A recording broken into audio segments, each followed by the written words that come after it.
My parents and twin brother mocked me as the failure. Now they're desperate for help, but I made them kneel and sign my terms first. I, a 36-year-old man, have an identical twin brother, Paul, also 36 years old, obviously LOL. Despite looking the same, our lives couldn't be more different. Growing up, Paul was always the golden child, better grades, more friends, better at sports. I wasn't terrible or anything, just average. My parents never tried to hide their preference, like, at all. I got used to hearing, "Why can't you be more like your brother?" At least once a week. Anyway, I got married young, at 24, to my college girlfriend. Things were okay for a while, but we grew apart and divorced last year. Nothing dramatic, no cheating or anything. We just wanted different things. Meanwhile, Paul had been dating Caitlin for about 3 years, and everyone in the family loves her. She's nice enough, I guess, but my parents treat her like she's literally descended from heaven. So, last month, my mom texted the family group chat about a special dinner at their house. I almost didn't go, honestly I wish I hadn't, but you know how it is with family. You keep showing up, hoping things will be different. I arrived a bit late, traffic was insane, and everyone was already there. My parents, Paul and Caitlin, our older sister and her husband, their 3 kids, and a couple of aunts and uncles. I grabbed a beer and tried to blend into the background, like I usually do at these things. Halfway through dinner, Paul stood up and clinked his glass. The whole room went quiet as he announced that he and Caitlin were engaged. Everyone erupted in cheers, and I genuinely smiled and congratulated them. I mean, despite everything, he's still my twin. I was happy for him. That's when everything went downhill. My dad, 3 beers in, also stood up with this huge grin and literally shouted, "Finally, one son who isn't a complete disappointment. Unlike this pathetic excuse who can't even keep a wife." He was pointing right at me. I froze. The room got quiet for like 2 seconds before my mom chimed in with, "We should have selected just one embryo. We knew which one would be the failure." And then everyone laughed. Not uncomfortable laughter, not that awkward. Oh God, what do we do? Laugh. No, they were genuinely amused. My 12-year-old niece was pointing at me and giggling. My brother's future in-laws, who I'd just met, were smirking. Paul just stood there with this smug look that said, "Better you than me." I should mention, I've always been the family joke, but this was next level, even for them. I sat there for exactly 15 seconds, I counted in my head, while everyone continued making comments about how at least one twin turned out right. Then I just smiled, not a happy smile, but the kind of smile you give when you finally see something clearly for the first time.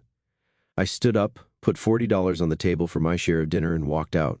No drama, no speech, no tears, I just left. The absolute flood of text started before I even got to my car. "Mom, don't be so sensitive, it was just a joke. Dad, man up and come back inside. Paul, bro, chill, it wasn't that serious. Sister, you're ruining Paul's moment again." Honestly, reading those messages in my car was the moment something just broke in me. Or maybe fixed itself. I don't know how to explain it. Like a switch flipped. I blocked every single family member on my phone and all social media that night and changed my email too. The only person I didn't block was my cousin Vanessa, who wasn't at dinner and has always been decent to me. That was 6 weeks ago. In that time, I've moved apartments, my lease was up anyway, got a new phone number, and basically disappeared from their radar. According to Vanessa, they spent about 2 weeks assuming I was being dramatic before they actually realized I was serious about cutting contact. I'm not going to lie, bros. It's been weirdly peaceful, like I never realized how much mental energy I spent dreading family interactions or recovering from them. My therapist, I started seeing her after my divorce, says I've made more progress in the last month than the previous 6. Here's where it gets interesting though. Through Vanessa, I've learned that Paul's perfect life isn't so perfect. Apparently, his big promotion, which was guaranteed, fell through, and those fancy Instagram posts of their house, they're actually drowning in debt. The engagement party they were planning has been postponed for mysterious reasons. Meanwhile, I've been focusing on myself, hit the gym, reconnected with old friends who my family always talked down about, and started a side project I've been putting off for years. Nothing massive, just selling custom stuff online. I made my first $1,000 last week. Vanessa called yesterday to tell me that my parents have been asking about me nonstop, getting increasingly desperate to reach me. Not because they miss me or feel bad, but because they need something. They won't say what yet, but I'll find out soon. And that's where I am now. Part of me wants to never speak to any of them again. Another part wants to see the looks on their faces when they realize the failure twin isn't available for them anymore. I don't know what I'm going to do yet, but for the first time in my life, I'm actually excited to make that decision for myself. not based on what would disappoint them least. So yeah, I didn't expect my original post to blow up like that. Thanks for all the support, bros. The last 3 months have been interesting. First, a quick recap for those who missed it. At my twin brother's engagement dinner, my dad publicly called me a disappointment who couldn't keep a wife. My mom said they should have selected just one embryo, meaning not me, and literally everyone, including the children, laughed at me. I smiled, left, and cut contact with everyone except my cousin Vanessa. Honestly, these past 3 months without my family have been weirdly peaceful. Like, I didn't realize how much mental energy I was spending bracing myself for their criticism. My apartment still has a leaky faucet, and my internet cuts out when it rains too hard, but at least I don't wake up to texts about how Paul just bought a new car or how disappointed my parents are that I'm still single. About a month after going no contact, I changed my number and moved to a different part of town. Nothing fancy, just a smaller place with better natural light. My therapist says I'm showing signs of post-traumatic growth, which is apparently a real thing, not just something she made up to make me feel better, LOL. The crazy part started about 6 weeks ago. My cousin Vanessa texted, asking if we could meet for coffee. I was hesitant at first, worried she was just a flying monkey for my parents, but Vanessa has always been cool. We met at this little cafe near my new place. For those asking, no, Vanessa and I aren't a thing. She's literally been like a sister to me and is happily married with a kid on the way. Vanessa looked tired when she showed up, circles under her eyes like she hadn't been sleeping. She barely sat down before telling me that Paul's life was imploding. Apparently, the week after I went no contact, his fiancée Caitlin found messages on his phone from not one, but 3 other women. Not ancient history either, recent stuff. I wasn't exactly shocked. Paul always had a wandering eye, but I figured he'd finally grown up. Vanessa said the engagement is on hold while they work things out. Her air quotes, not mine. Translation: Caitlin's parents won't let her call it off entirely because they already put deposits down for the wedding venues. But here's where it gets really interesting. According to Vanessa, my dad's business is in serious trouble. I don't want to get preparations. Here is the continuation of the revised text with appropriate punctuation, corrected spelling, errors, and numbers converted to text, structured into complete sentences and paragraphs, while maintaining the original English language. Get too specific, doxing and all that. But basically, he sells stuff to other businesses, and his biggest client just dropped him overnight. 50% of his income was gone. I sipped my coffee and just listened. It didn't feel as satisfying as I thought it would. Don't get me wrong, I'm not crying for them, but I'm not celebrating either. It's just facts. Vanessa then dropped the real bomb. My parents and Paul have been desperately trying to find me. They've shown up at my old apartment multiple times. Sorry, Kevin, if you're my replacement tenant reading this. Called my old work contacts, and even tried to get my ex-wife's new address from mutual friends. Why? Because they need money. A lot of money. Turns out my brother wasn't just cheating on Caitlin, he was also mishandling funds at work. Nothing criminal, I think, but enough to get him demoted and put on probation. His fancy downtown apartment? Yeah, he can't afford it anymore. The BMW he was so proud of might get repossessed, and my parents, who have been living beyond their means for years, are suddenly facing the reality that their golden child can't bail them out. Their house needs a new roof, mom's credit cards are maxed out, and dad's business might not make it to the end of the year. I'm not going to lie, I sat there feeling nothing. Not happiness, not anger, just nothing. Then Vanessa slid her phone across the table. On it was a series of texts from my mom. Please tell Ian we need to talk. This isn't a joke anymore. Vanessa, tell him his father is having health problems from the stress. If he's still angry about the dinner, he needs to get over it. Family is supposed to help each other. That last one actually made me laugh out loud in the cafe. Where was all this family helps family energy when I was going through my divorce, when I was sleeping on a friend's couch for 3 months, when I needed a small loan to fix my car last year, and they told me to be more responsible with money like Paul? Vanessa wasn't asking me to contact them, she just thought I should know what was happening. She also mentioned that Paul had been asking about my side business, apparently suddenly remembering that I'm good with that internet stuff and thought maybe I could hook him up. The audacity is almost impressive. I thanked Vanessa for the heads up and walked her to her car. She hugged me and said she was proud of me for standing up for myself, the first time anyone in my family ever said those words to me. After that meeting, I went home and made a pros and cons list about getting back in contact with them. The cons list was 2 pages long, the pros list was blank. So, I decided to keep doing exactly what I'd been doing, nothing. But then, last week, something changed. I was grabbing groceries when I literally bumped carts with my father in the cereal aisle. It was the most awkward moment of my life, no cap. He looked old, gray, like he'd aged 10 years in 3 months. His cart had ramen noodles, cheap bread, and store-brand everything. For a second, I almost felt bad for him. Then he opened his mouth. He started with how I was being childish and needed to man up and help the family. When I didn't respond, he switched tactics, saying he and Mom missed me so much when that didn't work. He finally got to the point they needed me to lend them $50,000. I just stared at him. This man, who called me a complete disappointment 3 months ago, was now asking me for 50 grand. The absolute lack of self-awareness was staggering. I told him, very calmly, that I didn't have that kind of money to lend anyone. He scoffed and said he knew about my internet business. LOL, it's literally just a small Etsy shop that makes like $200 a week, and that family comes first. I just said no, it doesn't, and walked away, leaving my half-filled cart in the aisle. Petty? Maybe. Satisfying? Absolutely. Since then, they've escalated.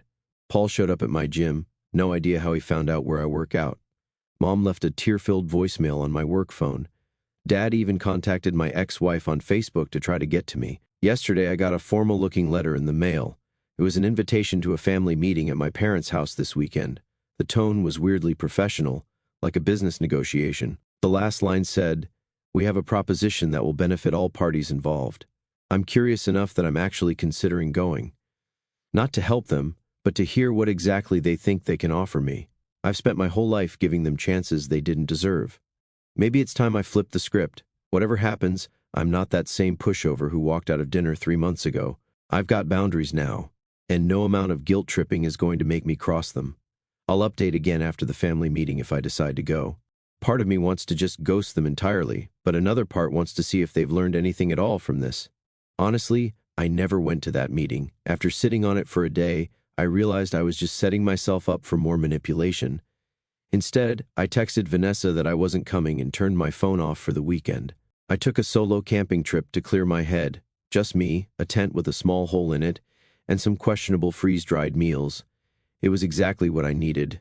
When I got back and checked my messages, things had apparently gone nuclear in my absence. 15 missed calls from unknown numbers. 7 voicemails ranging from tearful mom to threatening dad, and one very interesting text from Vanessa. They're completely screwed. Paul got fired. Call me. I called her while making breakfast.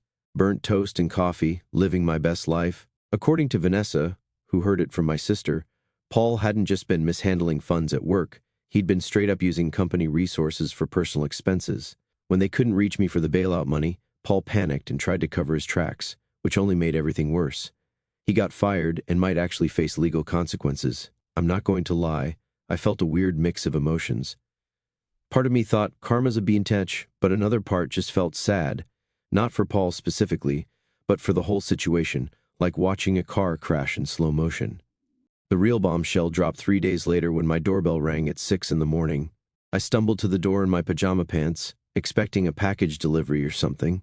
It was my entire family, Mom, Dad, Paul, and even my sister, all standing on my doorstep, looking like extras from The Walking Dead. Dad's eyes were bloodshot, Mom's makeup was smudged, and Paul was wearing the same hoodie I'd seen him in on Instagram 4 days earlier.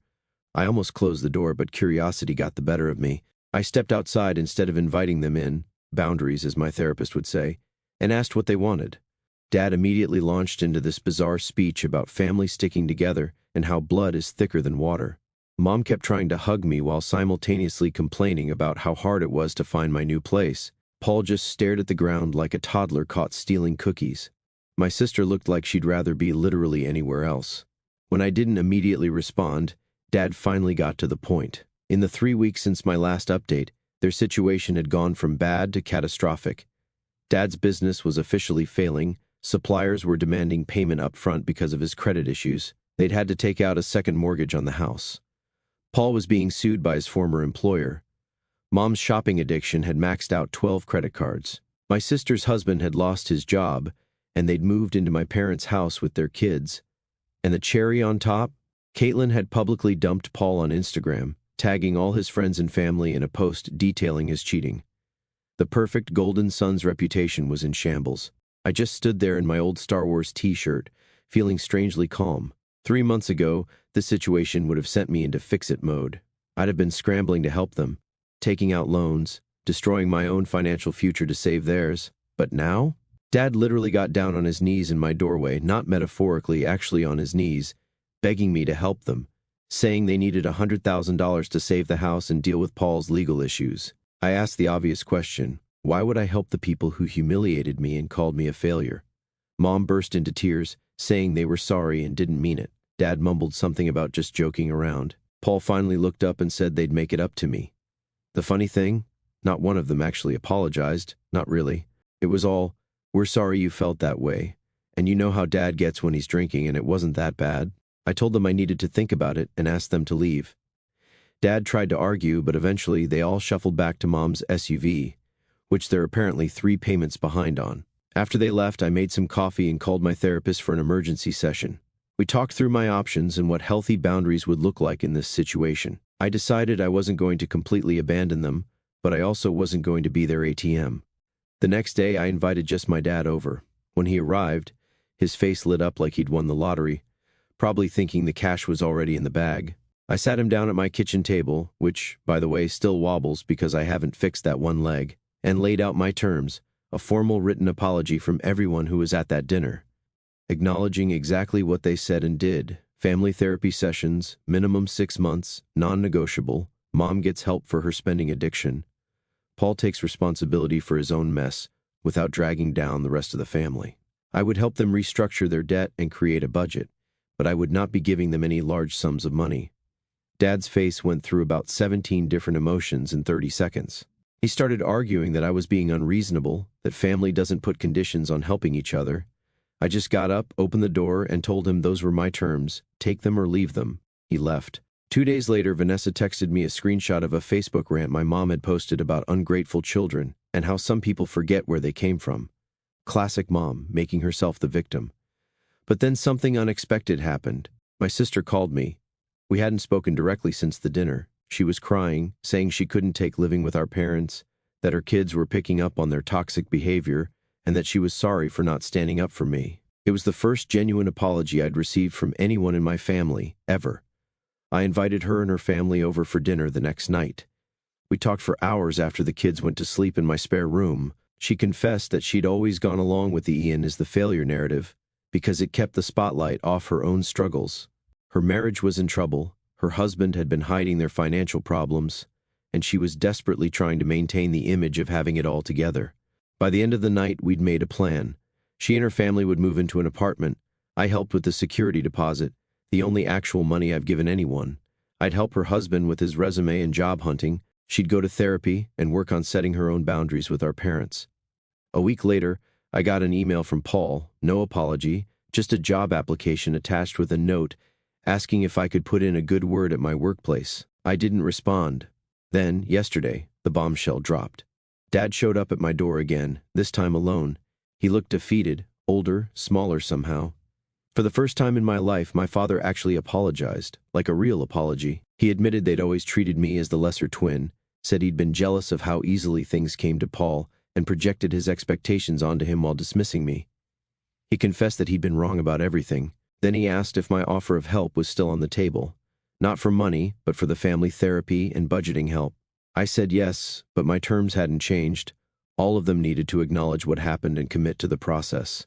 No quick fixes, no sweeping things under the rug. He agreed. We're starting family therapy next week. Mom's still resistant, making excuses about being too busy. Doing what? I have no idea since she doesn't work. Paul's agreed to come, but is still playing the victim. My sister and her family are all in. I don't know if this will fix anything. Family trauma doesn't heal overnight. But for the first time, I'm not the one carrying all the emotional weight. I'm not the designated failure anymore. The house with the leaky faucet and wobbly table isn't much, but it's mine, and when my family comes here now, they come on my terms.